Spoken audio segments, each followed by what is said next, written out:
dirishani, nikamwambia hata mimi pia nimekata siti ya dirishani. Nilimjibu hivyo kwa sababu nakumbuka wakati nimeenda kukata tiketi, niliwaambia kuwa nataka siti ya dirishani. Kwa hiyo nilidhani ndio tiketi niliyoandikiwa. Sasa nikashangaa yule dada aliponiambia kwamba yeye amekata siti ya dirishani.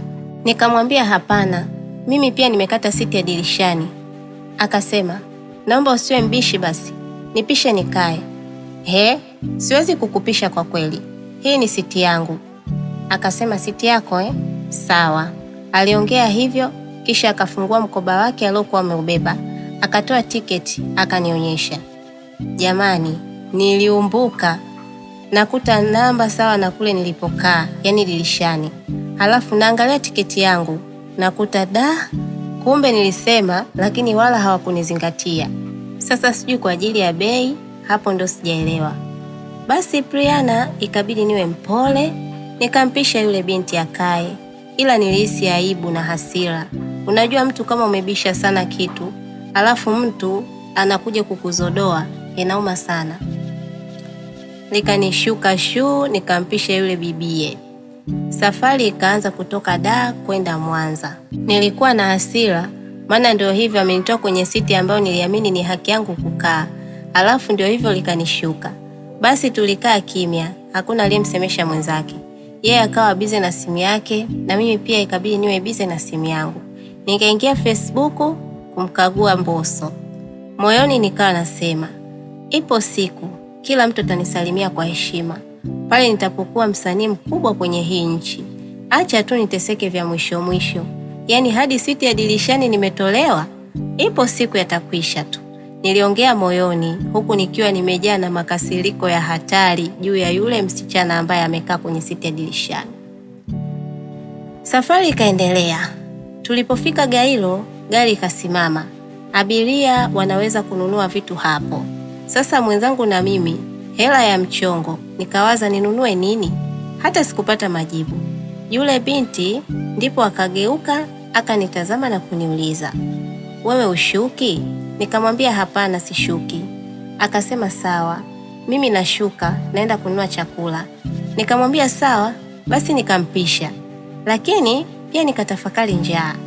Nikaamua kumwambia yule binti, wakati huo alikuwa ameshasimama ili aweze kushuka. Nikamwambia samahani, naweza kupata sambusa? Akasema ndiyo. Basi nikatoa 1500 nikampa yule binti, nikamwambia nataka sambusa 3. Yule binti akapokea ile pesa na akaondoka. Abiria wengi sana walishuka kwenye basi. Tulibaki wachache tu. Sijui hao ndio mwenzangu na mimi au waliamua tu kubaki, hapo sijajua. Basi baada ya muda abiria wakaanza kurudi akiwemo yule binti. Alifika nikampisha akakaa. Akanikabidhi nilichomwagiza, lakini akanipa na maji makubwa, halafu akaniambia, bei ya sambusa hapa sio 500. Kwa hiyo nimekuongezea pesa, nimekuchukulia sambusa. Pia nikaona nikuchukulia na maji sababu soda unayo. Nilishtuka aliponiambia hivyo.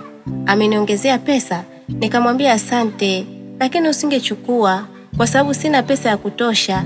Akasema usijali, mimi nimekuchukulia tu, wala sina maana unilipe. Priana nilishukuru sana.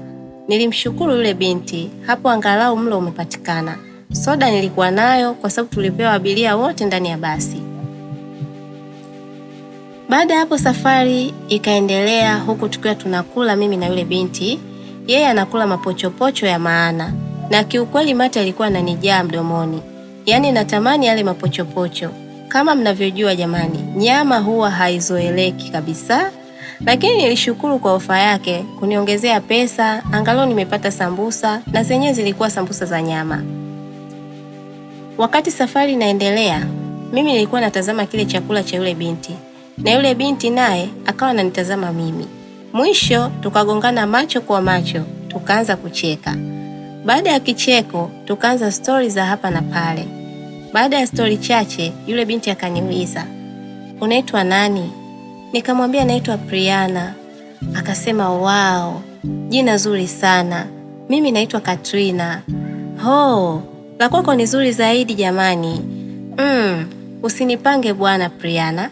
Nikamwambia hapana, Katrina ni jina zuri sana na ni adimu. Akacheka. Akasema sio kweli Priana. jina lako wewe ndio zuri zaidi. Nikamwambia okay, basi tufanye yote ni sawa.